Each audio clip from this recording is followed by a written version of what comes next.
எல்லாருக்கும் வணக்கம். போன வீடியோவில் வந்து சொல்லியிருந்தேன் நான் வந்து இப்போ ஒரு தலையங்கம் இருக்கும் சரியா. ஒரு பாடத்தில் வந்து மெயின் ஹெட்டிங் இருக்கும், அதுக்குள்ளே சப் ஹெட்டிங்ஸ் இருக்கும், அதுக்குள்ளே வந்து சின்ன சின்ன ஹெட்டிங்ஸ் இருக்கும் தானே.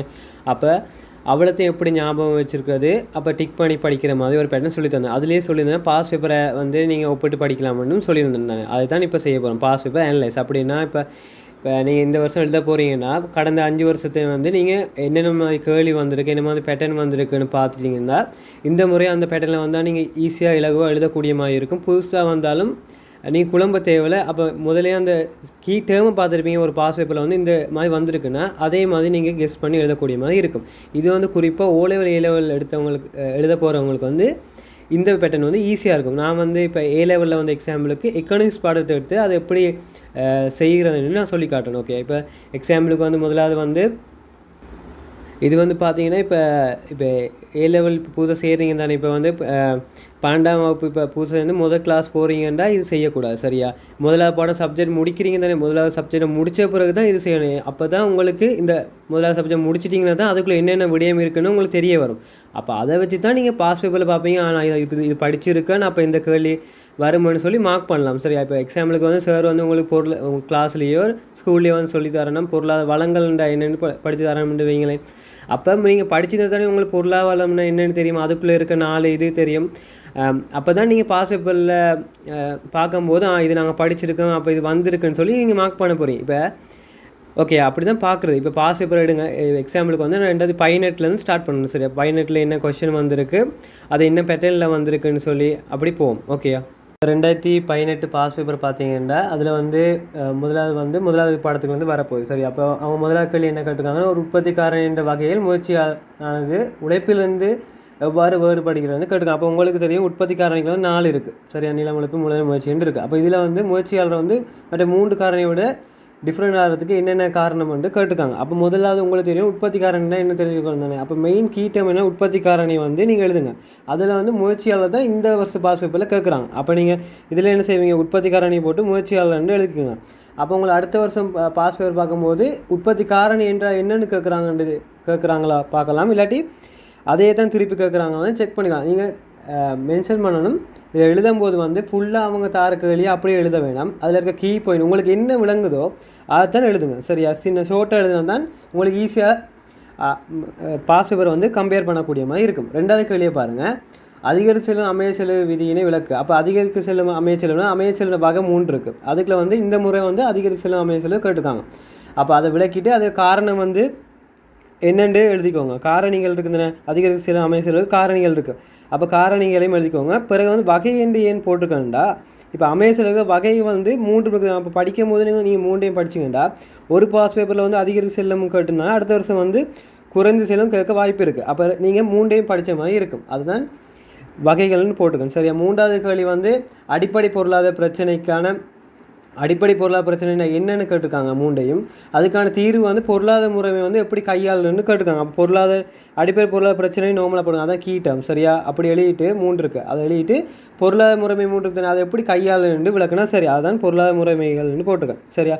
பிறகு வந்து 4வது கேள்வியை பார்த்தீங்கன்னா, இப்போ பிபிசி வலை இருக்குது தானே, அந்த வலையை தான் இந்த வருஷம் எல்லா வருஷம் பாஸ் பேப்பர்லேயும் எப்படியாவது ஒரு வலையை வந்து வரைய சொல்லுவாங்க தானே. இப்போ இதில் வந்து வேலையின்மை இது அதிகரிப்பு எப்படி நீங்கள் காட்டுவீங்கன்னு கேட்டிருக்காங்க சரியா. அப்போ இனி அடுத்த வருஷத்தில் வந்து மந்தம் கேட்பாங்க, பொருளாதார வீழ்ச்சி பொருளாதார வளர்ச்சி அந்த மாதிரி இருக்குதுன்னு. அப்போ கண்டிப்பாக பிபிசி வலைன்னு கேட்க போகிறோம். அதன் பொதுவான பிபிசி வலை கொண்டு வரும்னால பிபிசி வலைன்னு போட்டிருக்கேன். இப்போ 5வது கேள்வியை பார்த்தீங்கன்னா, ஒரு பொருளின் நுகர்வுக்காக உம்மிடமிருந்து விலை அறவிடப்படுமாயின் அப்பொருள் ஒரு இலவச பொருளாக இருக்க வேண்டும். இப்போ இதை வந்து நீங்கள் விளக்கணும், இது இலவச பண்டமா இல்லையான்னு தான் விளக்க போகிறீங்க சரியா. இது வந்து இலவச பண்டமா இல்லையான்னு விளக்க போகிறீங்க. அப்போ இது வந்து எதுக்குள்ள வந்து பொருளாதார பண்டம் ஹெடிங்கில் வந்து பொருளாதார பண்டம்ண்டா என்னென்னு தெரிஞ்சிருக்கணும். பிறகு வந்து அதுக்குள்ள கீழே தான் 2 இருக்குது, பொருளாதார பண்டம் இல்லாட்டி பண்டத்துக்கு கீழே தான் 2 இருக்குது, பொருளாதார பண்டம் இல்லாட்டி பொருளாதார அல்லா பண்டம் தான் இலவச பண்டம்னு சொல்ல போகிறீங்க. அப்போ நீங்கள் இந்த வருஷம் வந்து இலவச பண்டம் வந்திருக்குண்டா அடுத்த வருஷம் சில வேலை பொருளாதார பண்டம் வரலாம். அப்போ 2ஐயும் எழுதி வச்சுருந்தீங்கன்னா 2ஐயும் நீங்கள் படிக்க ஈஸியாக இருக்கும். அப்போ அடுத்த முறை வந்து பொருளாதார பண்டம் வந்தால் அதையும் நீங்கள் உங்களுக்கு தெரியும் பொருளாதார பண்டம்னா இதான்னு சொல்லி எழுதக்கூடிய வாய்ப்பு இருக்குது சரியா. இப்போ இதே மாதிரி இது முதலாவது கேள்விக்கு சொல்லியிருக்கேன் சரியா. முதலாவது கேள்வி முதலாவது பாடத்துக்குலேருந்து வரும். 2வது கேள்வி வந்து கேள்வி நிரம்பல் 2வது பாடத்துக்குலேருந்து வரப்போகுது. இப்போ 2வது கேள்வியை பார்த்தீங்கன்னா முதலாவது கேள்வியாக வருது, தனிநபர் கேள்வி வலையையும் சந்தை கேள்வி வலையும் விளக்கு. அப்போ உங்களுக்கு வந்து இதில் மெயினாக வந்து கேர்லி என்றால் என்னென்று ஒரு ஞாபகம் வச்சுருந்தீங்கன்னா கேர்லி சரியா, கேர்லி என்று ஒரு வலை விளக்குறது அதை வச்சுருந்தீங்கன்னா தனிநபருக்கும் சந்தை கேர்லிக்கு வந்து நீங்கள் ஈஸியாக வந்து நீங்கள் எழுதிடலாம். ஓகே, அப்போ ரெண்டையும் எழுதி வச்சுக்கோங்க. பிறகு வந்து ரெண்டாவது வந்து கேட்குறாங்க கிபன் பண்டம் இழிவு பண்டம்ண்டா ரெண்டையும் வந்து இதில் வந்து ஒரு கிபன் பண்டமானது ஒரு இழிவு பண்டமாகும். ஆனால் ஒரு இழிவு பண்டமானது கட்டாயமாக ஒரு கிபன் பண்டமாக இருக்க வேண்டியதில்லை. இதை விளக்குறது. அப்போ வந்து நீங்கள் கிபன் பண்டமெண்டா என்னென்று உங்களுக்கு விளங்கி இருக்கணும், இழிவு பண்டமெண்டாலும் என்னென்று விளங்கி இருக்கணும். அப்போ நீங்கள் இதை வந்து விளக்கக்கூடியதாக இருக்கும். மற்றது வந்து விலை கேள்வி நிகழ்ச்சி ஏதாவது விளங்கப்பட சொல்லியிருக்காங்க. இப்போ விலை கேள்வி நிகழ்ச்சின்னு எழுதலாம், இல்லாட்டி பிஇடின்னு சொன்னாலும் ஓகே. சரி, ஷோர்ட்டாக எழுதுங்க. ஃபுல்லாக அதில் இருக்க மாதிரி அப்படி எழுதணுன்ற அவசியம் இல்லை. பிறகு 4வது கேள்வி வந்து கேள்வி நிரம்ப சமன்பாடு இருக்குதுன்னு அது எந்த வருஷமும் வார கேள்வி சரியா. அப்போ அதை பேஸ் பண்ணியிருக்கனால தான் கேள்வி நிரம்ப சமன்பாடுன்னு போட்டிருக்கேன். அதில் வந்து டேக்ஸு மானியம் என்று அதுக்குள்ளே வரலாம். இந்த முறை வந்து உங்களுக்கு வந்திருக்கு குறை நிரப்பு கொடுப்பன வந்து 2018 போட்டிருக்காங்க. அதை பேஸ் பண்ணி நிறைய கேள்வி கீழே வந்திருக்கு. இது வந்து 2018 பாஸ் பேப்பரில் வந்திருக்கு. இப்படி வந்து நீங்கள் 1க்கு 2க்கு நான் செஞ்சுட்டு இருந்தானே அந்த மாதிரி நீங்கள் மொத்தம் 10 கேள்வி இருக்குது தானே எக்கானமிக்ஸில். அப்போ 10 கேள்வியும் ஓடுறா நீங்கள் எழுதுங்க. இப்படி 1 2 3ன்னு போட்டு அவங்க என்னென்ன கேள்வி தராங்களோ அதை வந்து ஷார்ட்டாக கீயாக எழுதி வச்சுக்கோங்க சரியா. இப்போ வந்து நாங்கள் 2019 எப்படி வந்திருக்காங்கன்னு பார்ப்போம். ஓகேயா, இப்போ 2019 பார்த்தீங்கன்னா முதல்ல வந்து பொருளாதார வளம் என்ற என்னென்னு வரைவிலக்கணம் படிச்சிருக்காங்க. அது நார்மலாக பொருளாதார வளம்னு போடுங்க சரியா. பிறகு வந்து அருமை என்ற என்ன அது விட்டு கொடுப்புக்கு விட்டு செல்லுமான்னு கேட்குறதா அது அருமையை பற்றி டெஃபினேஷன் உங்களுக்கு தெரிஞ்சிருந்தால் இது எழுதலாம். அப்போ அருமைன்னு போடுங்க. 3வது வந்து நான் சொன்னது எந்த வருஷமும் பிபிசி வலையை வந்து ஒரு வரைபடம் கேட்பாங்க. அப்போ போன வருஷமும் கேட்டிருந்தவங்க இந்த வருஷமும் கேட்டுருக்காங்க. ஓகே, நான் சொன்ன மாதிரி அப்போ ஒரே வருஷம் வந்திருக்கு. பிறகு வந்து 4வது கேள்வி பார்த்தீங்கன்னா என்ன சொல்கிறாங்கன்னா பொருளாதார வினைத்திறன் வள ஒதுக்கீட்டு திறன். வினைத்திறன் வந்து எல்லா அந்த பிபிசி வலையில் எல்லையில் வந்து எல்லா புள்ளிகளும் இருக்குது. ஆனால் வள ஒதுக்கீடு வந்து ஒரு புள்ளியில் தான் இருக்கும். அப்போ அந்த டெஃபினிஷனை நீங்கள் படிச்சிருந்தீங்கன்னா இந்த கேள்வி வந்து விளங்கக்கூடிய மாதிரி இருக்கும் சரியா. இது வந்து வள ஒதுக்கீடு என்ற இதுக்குள்ளே வரும். அப்போ அதை வந்து குறித்து வச்சுருக்கோங்க சரியா. 5வது வந்து பாருங்கள் என்ன வருதுண்டா வள ஒதுக்கீடு பிரச்சனை. முதலாவது 2018 பாருங்கள் அடிப்படை பொருளாதார பிரச்சனை இருக்குது தானே. அதுக்குள்ள வந்து பொதுவாக கெடுதாங்க அடிப்படை பொருளாதார பிரச்சனையை சொல்லி அதை வந்து பொருளாதார முறைமை எப்படி தீர்வு காணுதுன்னு கெடுதாங்க. இதில் வந்து அடிப்படை பொருளாதார பிரச்சனைக்குள்ள ஒன்று வந்து தான் வள ஒதுக்கீட்டு பிரச்சனை இருக்குது. அதுக்குள்ள வந்து அதை வந்து சந்தை பொருளாதாரம் கட்டளை பொருளாதாரம் 2 பொருளாதார முறையுமே இருக்குது தானே. அது எப்படி கையாளுகன்ட்டு கேட்டிருக்காங்க. அப்போ கொஞ்சம் தான் டிஃப்ரென்ஸ் கேள்வி. ஆனால் நீங்கள் ஒன்றை படிச்சிருந்தீங்கன்னா இந்த கேள்விக்கு விட வந்து ஈஸியாக கொடுக்கக்கூடிய மாதிரி இருக்கும். இப்போ அதே மாதிரி 2வது கேள்விக்கு நீங்கள் போனீங்கன்னா சாதாரண சந்தை கேள்வியில் வந்து செல்வாக்கு செலுத்துகிற காரணிகளை கேட்டிருக்காங்க சரியா. போன வருஷ கேள்வி வந்து தனிநபர் கேள்வி சந்தை கேள்வி ரெண்டும் ஒரே தான் கிட்டத்தட்ட. சந்தை கேள்வியில் செல்வாக்கு செலுத்துறதுக்கான 7 8 இருக்குது. அப்போ அதை குறித்து சொன்னீங்கன்னா சரி ஓகே. அடுத்து வந்து சாதாரண பொருளில் விலை வந்து குறையும் போது கேள்வி வந்து கூறதுக்கான ரீசன் என்ன, கேள்வி விதி உங்களுக்கு சரியாக தெரிஞ்சால் இதுக்கான விட வந்து இலக்குவாக நீங்கள் சொல்லக்கூடிய மாதிரி இருக்கும். 2வது வந்து கேள்வி விதி சரியா.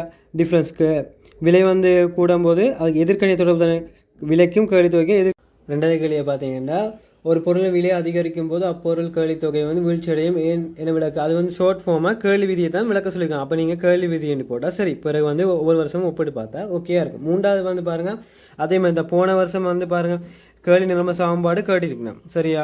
அப்போ இந்த வருஷமும் என்னது கேள்வி நிரம்ப சமன்பாடு கேட்டிருக்கேன். அப்போ என்ன ஒவ்வொரு வருஷமும் இந்த கேள்வி வருதுன்னு நீங்கள் ஊகிச்சு எடுத்துக்கொள்ளலாம். பிறகு 4வது கேள்வி வந்து நிரம்பல் சார் கேள்வி நிகழ்ச்சியை தீர்மானிக்க காரங்களும் கேட்டிருக்காங்க. இப்போ போன முறை வந்து இப்போ இது ஞாபகம் விலை சார் இந்த கேள்வி நிகழ்ச்சி இருக்குது தானே அதை நீங்கள் பாடமாக்குனா விலைசார் நிரம்பல் நிகழ்ச்சி நீங்கள் அவ்வளோத்துக்கு ஃபுல்லாக எஃபோர்ட் போட்டு பாடமாக்க தேவையில்லை. ஏன்னா அதுக்கு ஒப்போசிட்டாக தான் வரப்போகுது. ஓகே, அப்போ அப்படி நீங்கள் கம்பேர் பண்ணி படிச்சிங்கன்னா இந்த கேள்விக்கான விட வந்து ஈஸியாக கொடுக்கக்கூடிய மாதிரி இருக்கும் சரியா. பிறகு வந்து 5வது வந்து ஒரு சின்ன கணக்கு ஒன்று தந்து வையிலே காண சொல்லியிருக்காங்க. அது வந்து சாதாரண பண்டமாக இழிவு பண்டமாண்டு கேட்டுருக்காங்க.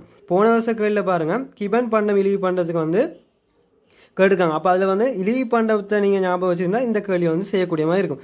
சாதாரண பண்டமா இல்லாட்டி இழிவு பண்டமானு கேட்டுருக்காங்க. வையிடியை கண்டு அது ஒரு பெருமானம் வரும். அது வந்து சாதாரண பொருளா இல்லாட்டி இழிவு பொருளான்னு சொன்னீங்கன்னா ஓகேயா இருக்கும் சரியா. இதில் வந்து நான் 2 பாஸ் பேப்பர் தான் கம்பேர் பண்ணி பார்த்துருக்கேன் சரியா. நீங்கள் வந்து 5 வருஷம் 6 வருஷம் கம்பேர் பண்ணி பாருங்கள். ஆனால் முக்கியமாக வந்து நீங்கள் இப்போ A-level போகிறீங்கண்டா 12ஆம் ஆண்டு போகிறீங்கன்னா 12ஆம் ஆண்டு இப்போ பாடத்தை படிக்காமல் நீங்கள் இப்படி அனலைஸ் பண்ண வேணாம். ஒரு முதலாவது பாடம் முடிக்கிறீங்கண்டா முடித்த பிறகு தான் பாஸ் பேப்பர் எடுத்து இப்படி அனலைஸ் பண்ணுங்கள். அப்போ தான் உங்களுக்கு என்னென்ன அந்த நோட்ஸில் இருக்குதுன்னு உங்களுக்கு தெரிய வரும். அப்போ தான் இப்படி ஷார்ட்டாக எழுதி உங்களுக்கு இது வந்திருக்குன்னு தெரிஞ்சு நீங்கள் அதுக்கேற்ற மாதிரி உங்களை இன்னும் என்ன படிக்க வேணுமென்று நீங்கள் வந்து நோட் பண்ணி படிக்கக்கூடிய மாதிரி இருக்கும் சரியா. இந்த பேட்டர்னை நீங்கள் ஃபாலோ பண்ணிங்கன்னா எக்ஸாம் வந்து ஈஸியாக வந்து உங்களுக்கு ஆன்சர் எழுதக்கூடிய மாதிரி இருக்கும். ஏன் அப்படி சொல்கிறேன்டா எக்ஸாமுக்கு வர கேள்வி வந்து உங்களுக்கு முன்கூட்டியே சில வேலை தெரிஞ்சிருக்கு. ஏன்னா ஒவ்வொரு வருஷம் வர கேள்வியில் வந்து சின்ன சின்ன மாற்றங்கள் சேர்ந்து அவங்க கேள்வி போட போகிறாங்க. பிறகு வந்து புதுசாக இதை கேள்வி வரப்போகுதுனாலும் புது டேர்ம் உங்களுக்கு இந்த பாஸ் பேப்பரில் வந்து தெரிஞ்சிருக்கும். ஓகேயா? பிறகு வந்து என்னென்னா இப்போ படித்து கொடுத்ததில் வந்து ஏதாவது உங்களுக்கு டவுட்டு, பிறகு இது எப்படி இல்லாட்டி குறிப்பிட்ட ஒரு பாடம் உங்களுக்கு தேவைன்றால் நீங்கள் வந்து கமெண்டில் மென்ஷன் பண்ணுங்க, இப்படி எனக்கு இந்த பாடம் வந்து விளங்கப்படுத்தி விடுங்கன்னு சொன்னால் நான் அதுக்கு ஒரு வீடியோ செஞ்சு போடுவேன். Okay, all the best.